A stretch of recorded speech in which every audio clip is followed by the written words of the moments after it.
geography.in को subscribe करें तथा चैनल के सभी अपडेट्स पाते रहने के लिए बेल आइकन दबाएं। मित्रों नमस्कार।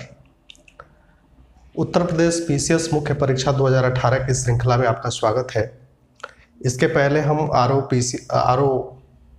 2017 की मुख्य परीक्षा का एक सीरीज निबंध का और प्रश्न पत्र के कुछ हिस्सों का जो लेटर राइटिंग का पार्ट था, अनिवार्य हिंदी का व्याख्या पोर्शन पर हम चलाए थे और एक बहुत सफल श्रृंखला रही थी।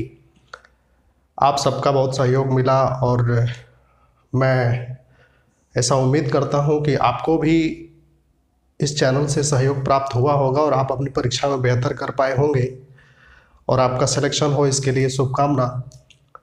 तो फिर हम उसी पैटर्न पे एक ये सीरीज लेकर के चल रहे हैं, उत्तर प्रदेश मुख्य परीक्षा। मित्रों, यह तो विडंबना ही है कि एक संवैधानिक संस्था होने के नाते अपने ही वचनबद्धता पर कायम न रहने पर भी प्रतिस्पर्धियों के सामने, प्रतियोगियों के सामने किस तरह का एक विक्रांत माहौल खड़ा हो जाता है और उनका भविष्य अंधकार में दिखने लगता है। फिर भी लोकसभा आयोग सुधर नहीं रहा है। जिस सरकार पर ये आरोप था कि उस सरकार में बैठे हुए लोग इस संस्था को ठीक से चलने नहीं दे रहे हैं, सरकार बदली भी फिर भी पता नहीं क्या व्यवस्था है कि व्यवस्था वैसी की वैसी है, रिजल्ट में देरी और सारी समस्याएं वैसी की वैसी हैं। तो ये सब तो अपने हाथ में नहीं है। अपने हाथ में ये है कि प्रारंभिक परीक्षा पास करने की जिनकी भी स्थिति बनती है वो बिना देरी किए मुख्य परीक्षा के लिए लग जाएं, क्योंकि मुख्य परीक्षा का प्रारूप बदल चुका है। और अब ये नहीं कह सकते कि पहले जैसे पेपर्स हैं और उनको आप रट्टा मार करके लिख देंगे। अभी बहुत कुछ पढ़ना है और जीएस का पोर्शन इतना लंबा चौड़ा हो गया कि आपका लगभग 75% मेहनत तो उसी पे जाना है। तो जिन मित्रों का भी, अगर जनरल कैंडिडेट की बात कर रहा हूँ, 85 के आसपास मार्क्स वो प्रश्न बनते हैं, 85 क्वेश्चंस के आसपास जिनके भी बन रहे हैं, वो बिल्कुल देरी ना करें और परीक्षा की तैयारी करते रहें। कुछ मित्रों का ये भी कहना है कि हो सकता है कि कुछ फैक्टर्स ऐसे काम करें जिससे कि मेरिट ऊपर जा सकती है, जैसे कि बिहार की मुख्य परीक्षा में, प्रारंभिक परीक्षा में हुआ है।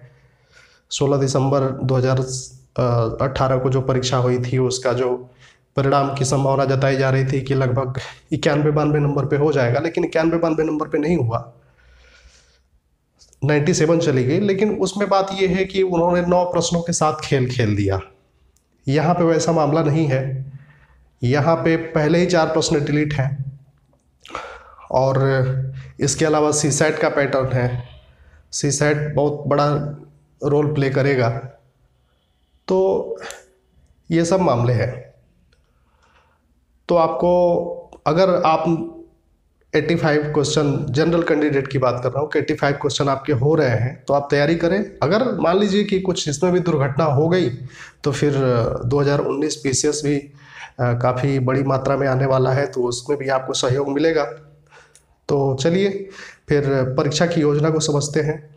मित्रों, प्रारंभिक परीक्षा आप दे चुके हैं और उसकी स्थिति को आप समझ रहे हैं।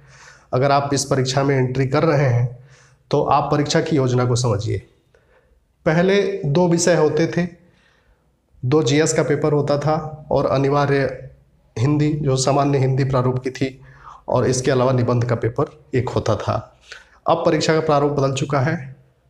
उत्तर प्रदेश लोकसेवा आयोग यूपीएससी के मुख्य परीक्षा के मार्ग पे चल चुका है। तो देखिए इसमें क्या है। सबसे पहले परीक्षा योजना को समझते हैं कि अनिवार्य प्रश्न पत्र। तो अनिवार्य प्रश्न पत्र में क्या है, एक सामान्य हिंदी का पेपर होगा, उसकी अलग से चर्चा हम करेंगे जब आगे पढ़ेंगे। तो निबंध होगा। हाँ, ये ध्यान देना कि ये केवल हिंदी निबंध नहीं होगा, आपका जो भी मीडियम रहेगा उस मीडियम में आप निबंध लिख सकते हैं। जैसे उत्तर प्रदेश लोक सेवा आयोग उर्दू, इंग्लिश और हिंदी में परीक्षा लिखने की सुविधा आपको देता है, तो आप किसी भी एक भाषा में आप निबंध लिख सकते हैं। सामान्य अध्ययन के अब 4 प्रश्न पत्र कर दिया है, और 4 प्रश्न पत्रों में पहला जो प्रश्न पत्र होगा वो भारतीय विरासत और संस्कृति, विश्व का इतिहास एवं भूगोल और समाज, ये पोर्शन आपका प्रथम प्रश्न पत्र कहलाएगा। जो द्वितीय प्रश्न पत्र होगा उसमें शासन व्यवस्था, संविधान, शासन प्रणाली, सामाजिक न्याय तथा अंतर्राष्ट्रीय संबंध, ये दूसरे पेपर में आपको पढ़ने पड़ेंगे। तीसरा जो पेपर होगा वो प्रौद्योगिकी, आर्थिक विकास, जैव विविधता, पर्यावरण सुरक्षा तथा आपदा प्रबंधन होगा। इसके अलावा जो चौथा पेपर होगा वो नीति शास्त्र, सत्यनिष्ठा और अभिरुचि का पेपर होगा। पहले पेपर से हम अगर चर्चा शुरू करें तो यह समझने की बात होगी कि आप अपने तैयारी के ज़्यादातर हिस्से में आप भारतीय विरासत और संस्कृति, विश्व का इतिहास और भूगोल और समाज, ये सब आप पढ़े ही होंगे।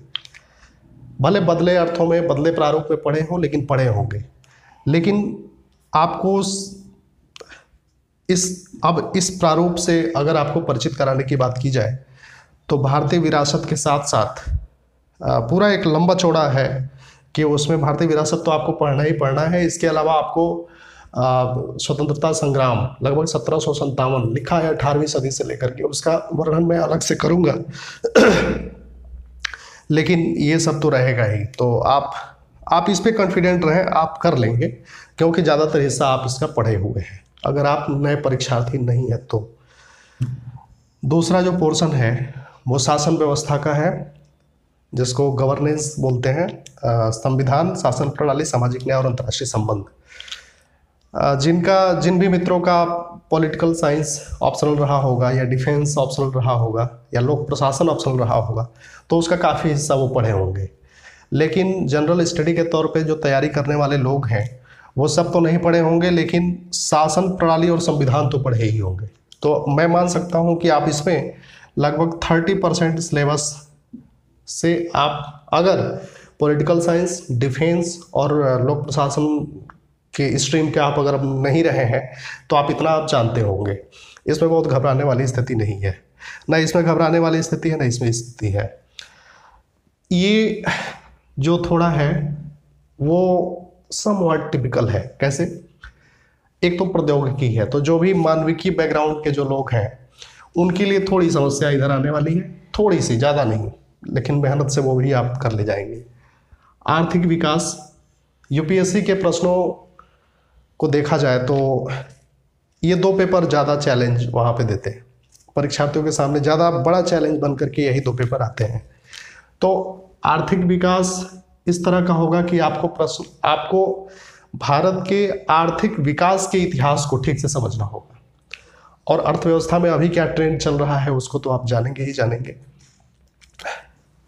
जैव विविधता और पर्यावरण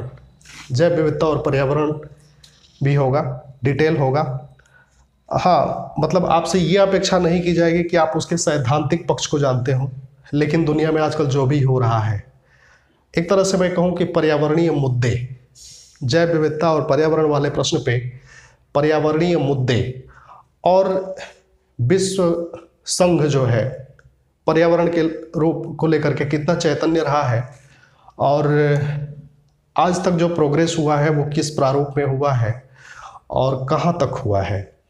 तो इसमें आपको अगर पर्यावरण का इतिहास देख लें, जैव विविधता और पर्यावरण के सुरक्षा और उस पर चैतन्यता का इतिहास देखें तो बहुत पुराना है, लेकिन फिर भी अगर एक मोटा मोटी मैं अंदाज़ा लगाऊं तो आपको 1972 से लेकर के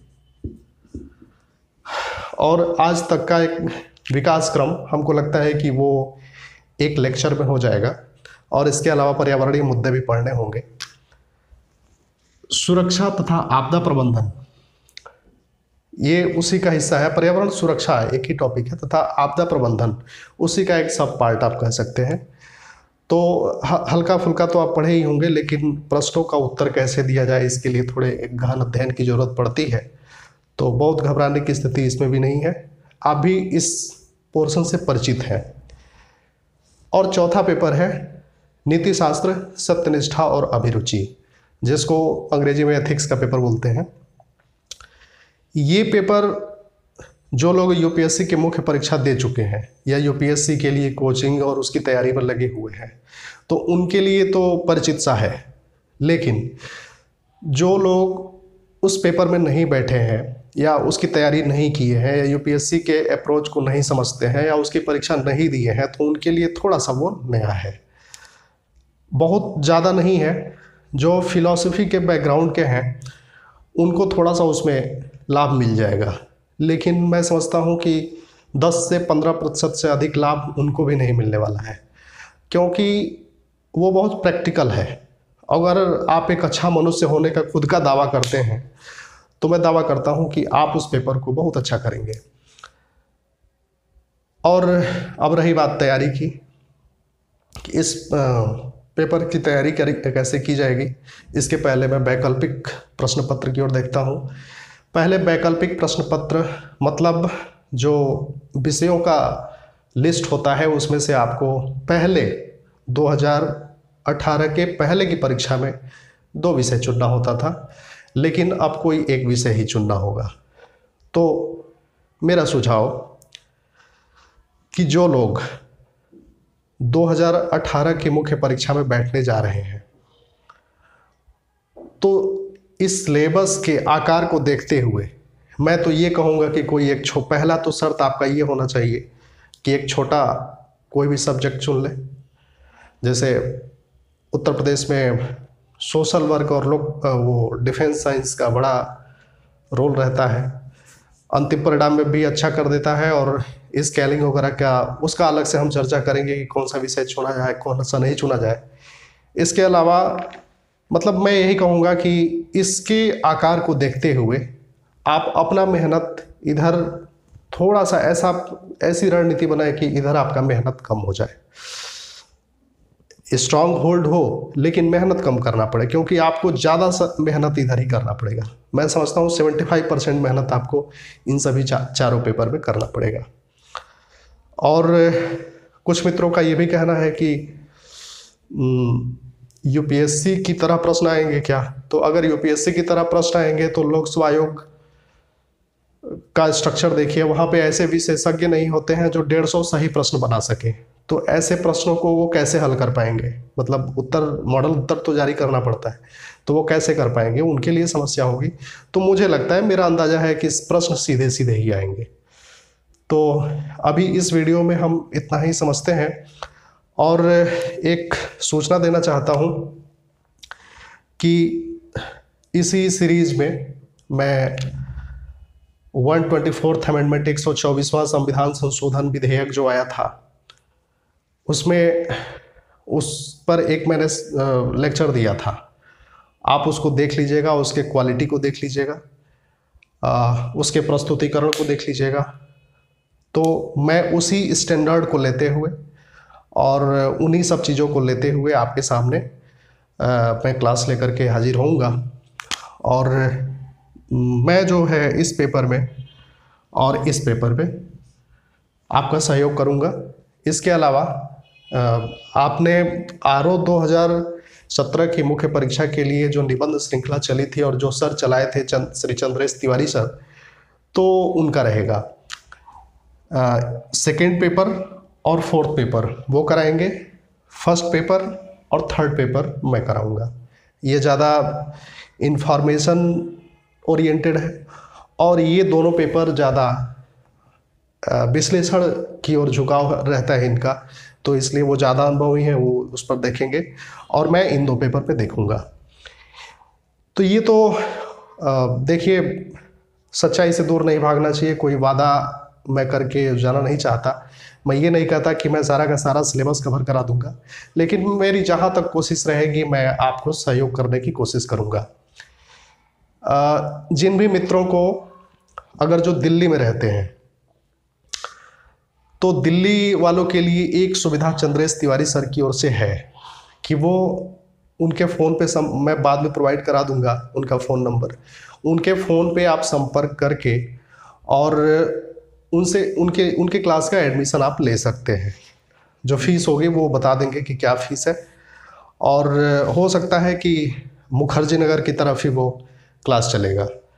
तो अभी इस वीडियो में इतना ही रखते हैं, और आगे जो भी हम लेकर के आएंगे तो इसी पेपर से शुरू करेंगे।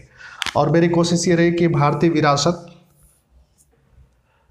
विरासत में कला और संस्कृति पर है, तो कला संस्कृति पर हम वीडियो लेकर के आ रहे हैं। आप लगातार बने रहिए। ये जो परीक्षा योजना है अपने मित्रों में शेयर कर दीजिए, और इसके अलावा अन्य लोगों को भी बता दीजिए। जो मित्र सब्सक्राइब नहीं किए हैं वो सब्सक्राइब कर लें, क्योंकि जिनको भी परीक्षा देनी है, कोई कमर्शियल पर्पज़ तो नहीं है, लेकिन जिनको भी परीक्षा देनी है वो इसको सब्सक्राइब कर लें और शेयर भी करें, और अच्छा लगे तो लाइक भी करें।